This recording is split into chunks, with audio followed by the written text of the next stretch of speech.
हमें क्या करना है। मुझे ऐसा लगता है कि हमारा मकसद ये है यहाँ पे डिस्कशन करने का कि हमारा अगला स्टेप क्या है। आंदोलन लड़ना है, हमें जिन ताकतों के खिलाफ आंदोलन लड़ना है, मुझे ऐसा लगता है कि वो लड़ाई कागजों से ऊपर जा चुकी है। ठीक है, जब लोग आप लड़ते हैं, जब नीलेश ओझा जी लड़ते हैं वहां पर कोर्ट में, तो जज साहब अपने आप को क्वारंटाइन करके बैठ जाते हैं कि मैं नहीं सुनता, बताओ क्या करोगे। लेकिन जब लोग सड़कों पर उतरने लगते हैं तो जज साहब ठीक भी होके आ जाते हैं। और असली जो खेल है वो ये है कि ये देखना चाहते हैं अपन कब तक चुप रहेंगे, कितने लोग बोलेंगे और क्या बोलेंगे। जिनकी लड़ाई अपन लड़ रहे हैं, अवेकन इंडिया मूवमेंट के लोग जो खड़ा होकर के बात कर रहे हैं, जो जनता सरकार मोर्चा के लोग खड़ा होकर के बात कर रहे हैं, उन लोगों की जिनकी हम लड़ाई लड़ रहे हैं, उनको पता भी है कि नहीं कि ये लोग तुम्हारे लिए सर बढ़ाने को खड़े हुए हैं। मतलब मुझे नहीं लगता कि जितने लोग यहां बैठे हैं किसी का कोई अपना व्यक्तिगत बहुत बड़ा स्वार्थ होगा, क्योंकि ये वो लोग हैं जो अपने अपने कामों में पहले से कहीं ना कहीं एंगेज थे।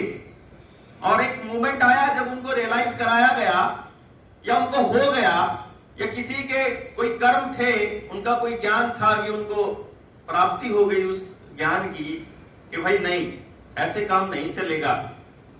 आप दूसरे के बच्चे का भला किए बिना अपने बच्चे का भला नहीं कर पाओगे, आप अपने समाज को बचाए बिना खुद को नहीं बचा पाओगे। तो इसीलिए ये लोग सड़कों पर उतरे, और जो लोग सड़कों पर उतरे फिर वो सारे के सारे पागल इकट्ठे होते होते अब जो है वो अपना काफिला, अपना कारवा बढ़ा रहे हैं। लेकिन एक बहुत बड़ी जो मैं लैगिंग बिहाइंड जो मतलब पॉइंट समझता हूं, जहां हम पीछे हैं, वो है कि जिनके लिए हम लड़ाई लड़ रहे हैं उनको हम उस लेवल पर समझा नहीं पा रहे, उनको हम उस लेवल पर जोड़ नहीं पा रहे। हर आदमी, यहां बैठा एक एक आदमी और दुनिया में कहीं भी सुन रहा एक एक आदमी केवल तब साथ आएगा जब उसका व्यक्तिगत स्वार्थ हल हो रहा होगा। यहां हमारे को सबके बैठे के व्यक्तिगत स्वार्थ हल हो रहे हैं। मेरा व्यक्तिगत स्वार्थ है कि भाई मेरे को दर्द है, मुझे नहीं नींद आती है रात को लोगों को दुखी देख करके, मेरा ही व्यक्तिगत स्वार्थ है ये। और हमारा ही व्यक्तिगत स्वार्थ है कि हम अपने समाज को बेहतर देखना चाहते हैं। तो उन लोगों के स्वार्थ छोटे छोटे से हैं बेचारों के, नौकरी का स्वार्थ, बेटे की स्कूल की फीस का स्वार्थ, उनके स्कूल में जाने का स्वार्थ, और हाजिरी लगने का, बस में जाने का, पैसा नहीं होगा तो क्या होगा, बस नहीं होगी तो क्या होगा। अब उनके स्वार्थों को कैसे सॉल्व करेंगे, उन तक कैसे पहुंचेंगे। मुझे ऐसा लगता है कि तंत्र ने, कौन से तंत्र ने, जिस तंत्र ने ये जाल बिछाया, जिसने ये लॉकडाउन लगाया और जिसने आगे का प्रपंच रचा हुआ है, उस तंत्र ने ये कहा, ये सोचा कि इन लोगों की सारी चीजों को पेट के साथ जोड़ दो और उसके बाद इनसे आप जो मर्जी करवा लो, पेट के साथ जोड़ने के बाद करवा लो।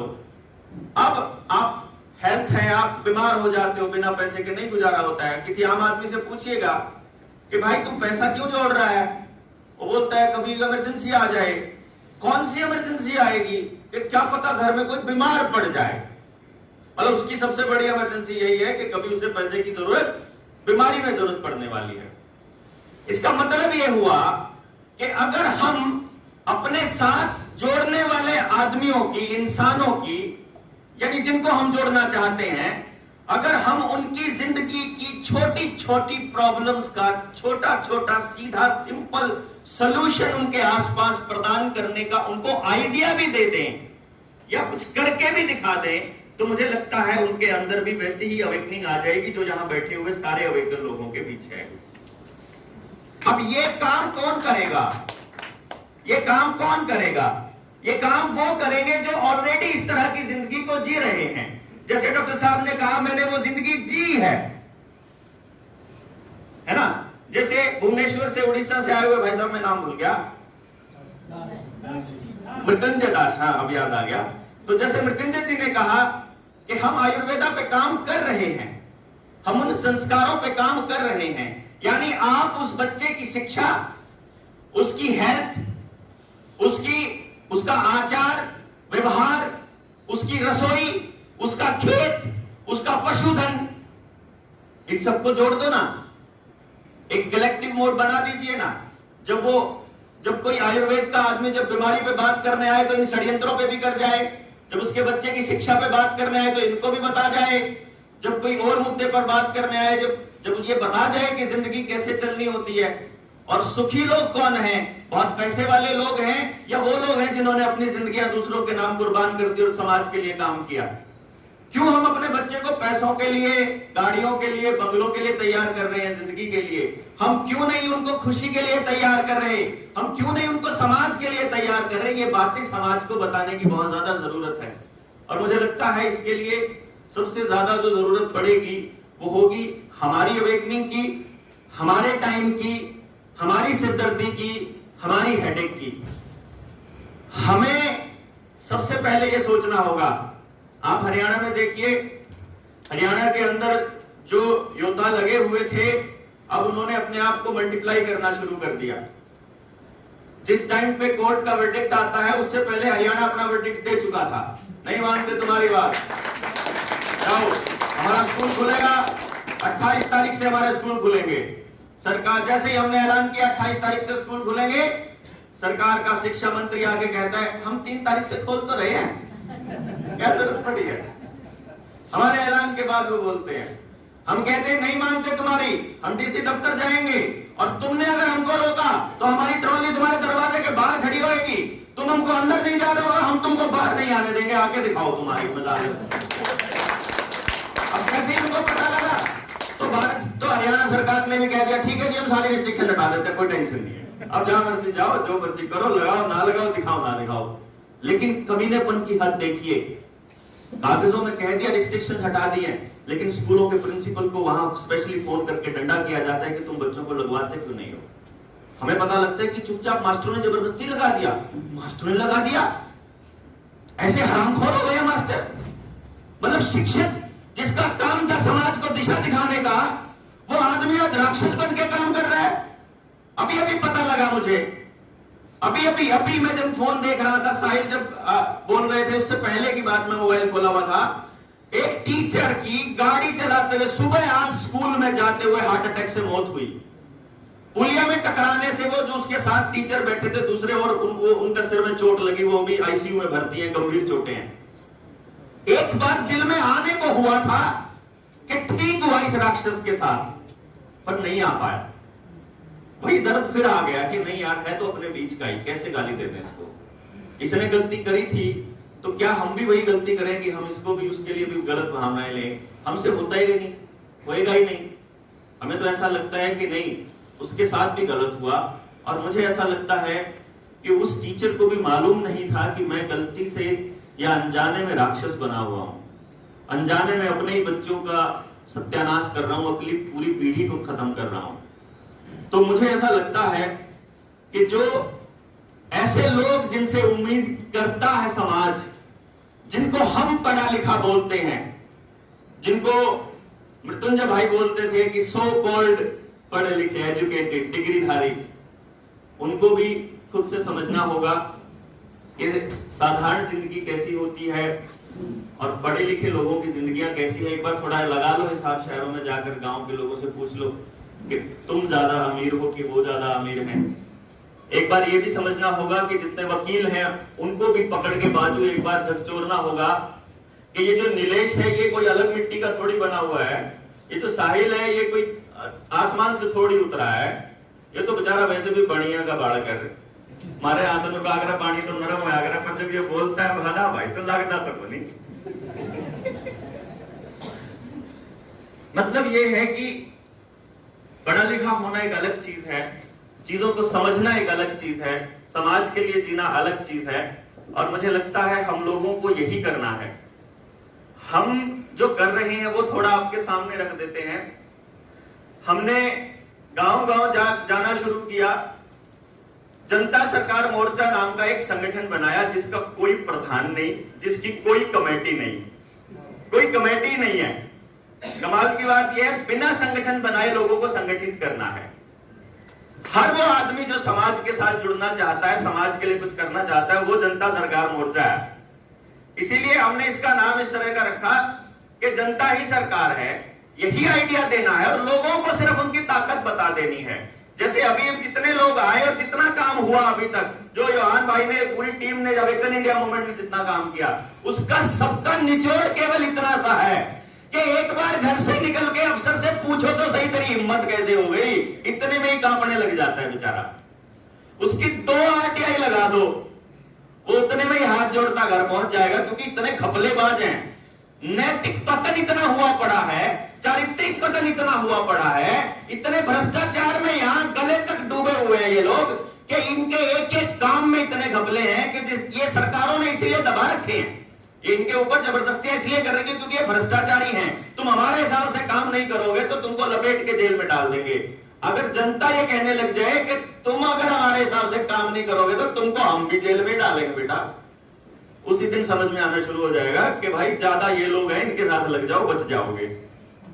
वो तो क्या है, नेता तो एक है, अफसर मंत्री तो एक है, जनता तो लाखों लोग हैं, जहां जाएगा वहीं गला पकड़ेंगे। लोगों को समझाना है, उनको आईना दिखाना है।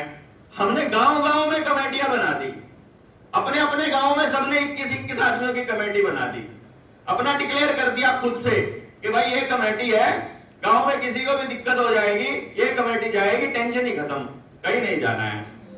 डिस्ट्रिक्ट वालों की अलग बना दी, डीसी से मिलने के लिए 5 आदमी आ रहे हैं, कलेक्टर साहब को आदेश दे दिया। अब हमारे हरियाणा की जनता कलेक्टर से रिक्वेस्ट नहीं करती, आदेश देती है। वो ऐसा बोलती है, नौकरो तुम, वो बोलते हैं नौकरो तुम, नौकरों की तरह बिहेव करो। हालांकि हम नौकरों से बहुत अच्छे से ट्रीट करते हैं, हमारे संस्कारों में ये नहीं है कि हम तुम्हें गालियां दें, तुम्हें धमकाएं, लेकिन फिर भी तुम अपनी औकात में रहो, हम आदेश दे रहे हैं कि तुम्हें ये सब करना है। और फिर वो समझ में आ जाता है कि यार अब जाऊं कहां जाऊं।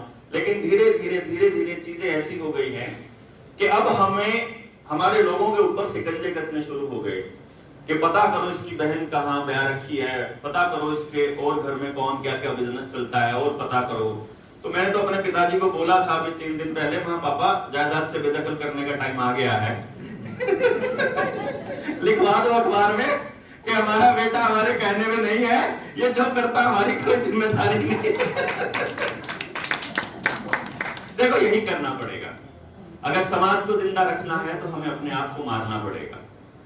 खुद को मारे बिना आप, ये मतलब मुझे ऐसा लगता है कि हम लोगों को ना मिट्टी में मिलके वो खाद बननी पड़ेगी, जो वो बीज उगेंगे जो आने वाले वक्त में पीढ़ियों के लिए। ऐसा महसूस होता है अंदर से, तो ऐसा लगता है कि ये उम्मीद मत करिएगा। मैं तो अपने साथ जुड़ने वाले हर आदमी के लिए यही कहता होता हूं कि भाई ये उम्मीद मत करना कि मेरे साथ लग के तुझे कुछ हासिल हो जाएगा। मैं ये मानता हूं कि इस पीढ़ी को यूं का यूं अपने आप को मिट्टी में मिलाना पड़ेगा, तो अगली पीढ़ी के लिए आजादी के बीज बो पाएंगे। तो हमने फिर जिला की कमेटियां बना दी। अब हमारे पास हर जिले में 50-50, 100-100 आदमी हैं।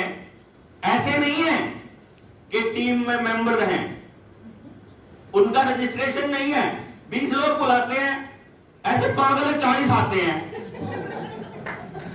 हम कहते हैं यार तुमको 20 बुला रहे, तो कोई नहीं जी, क्या हो गया, आएगा तो और जरूरत पड़ जाए। मैं कहा कोई बात नहीं। ये भी पूछे कि तुम 40 में से जेल में कौन सा जाने को तैयार हो, करे सारे आए इसलिए हैं। मरने को कौन पर तैयार हो, कहते जी आए सारे इसलिए हैं। मैं कहा अगर 10-12 दिन धरना देना पड़ जाएगा कि 10-12 महीने दे लो थे, अब घर बार छोड़ के आने को तैयार है। तो अब हमने दिन में जिला की कमेटियां बनानी शुरू करी। अब 2-3 दिन गांव में गए, फिर जिला की कमेटी बना दी, 2-4 दिन जितने गांव में जा पाए जिला की कमेटी बना दी, और फिर रात में उनकी गोरिल्ला ट्रेनिंग चल रही है, जिसकी कहीं टेलीकास्ट नहीं होता है।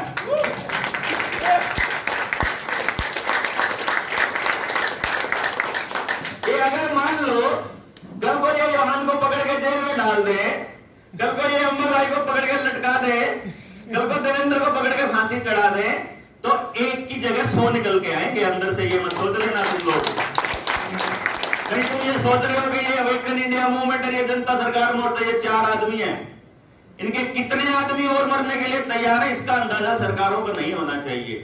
कुछ लोग ऐसे होते हैं जो नीम का पत्थर होते हैं, और मुझे लगता है कि वो लोग कभी चेहरा सामने नहीं लेकर आते।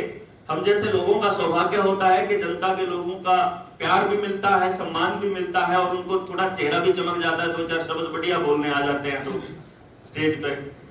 लेकिन कुछ लोग ऐसे होते हैं जिनके योगदान को, जो बंद कमरे में बैठ के हमारे लिए वो कागज तैयार कर रहे होते हैं, जो बैठ के अलग से अपना, अभी भी इस वक्त भी जब हम यहाँ बैठे हुए हमारी वीडियोस बन रही हैं, उस वक्त भी वो लोग बैठ के गांव में अपने लेवल पे चौपालों में काम कर रहे हैं। सबसे पहले मैं उनको धन्यवाद करना चाहूंगा कि इस मोमेंट को इतना बड़ा कर दिया और कर सके। और आप लोगों को भी मैं यही कहना चाहूंगा अपने इस बातचीत के माध्यम से कि 24 के 24 घंटे, मतलब मैं ऐसा नहीं था जैसा मैं अब हूं, बड़ा ऐश करने वाला ही बच्चा था। महीने में 4 ही दिन काम किया करता था, 4 ही लोगों से मिलता था, फालतू बाकी के 15 दिन पहाड़ों में रहता था, कुदरत के साथ रहता था, फालतू चक्करों में कभी पैसे वैसे के चक्कर में पड़ा नहीं, कभी बचत करी नहीं एक पैसे की, क्योंकि पता था सब कुछ कुदरत कर ही रही है। इसीलिए फिर जब आज यहाँ आना पड़ता है तो स्पॉन्सर ढूंढने पड़ते हैं। है नहीं ये भाई, कुछ अपने पास कोई बुला रहा है तो टिकट भेज दो तो आ जाएंगे, नहीं तो नहीं, बस की बात है। But still we are happy, क्योंकि हमने कभी अपने लिए जिया नहीं। और जब हम समाज को ये देके जाएंगे, मुझे ऐसा लगता है कि जो ये लोग इकट्ठे हुए हैं पागल से, ये लोग समाज को ये देके जाएंगे कि अपने लिए जिए तो क्या जिए हैं। समाज में यहाँ जो मिला है समाज से ही मिला है, और मुझे लगता है अपनी जिंदगी यहाँ अर्पित करना है। यही खुद समझा है, यही औरों को समझाते हैं, और यही अगली पीढ़ियों को समझाना है। बाकी बातें मुझे लगता है दोबारा फिर मौका मिलेगा, फिर कहेंगे। एक ही टाइम में सारा टाइम नहीं लेता, तो अगली बार नहीं तो टाइम नहीं देगा अनवर भाई। अपनी बात जल्दी खत्म करता हूं। धन्यवाद। जय हिंद, जय भारत।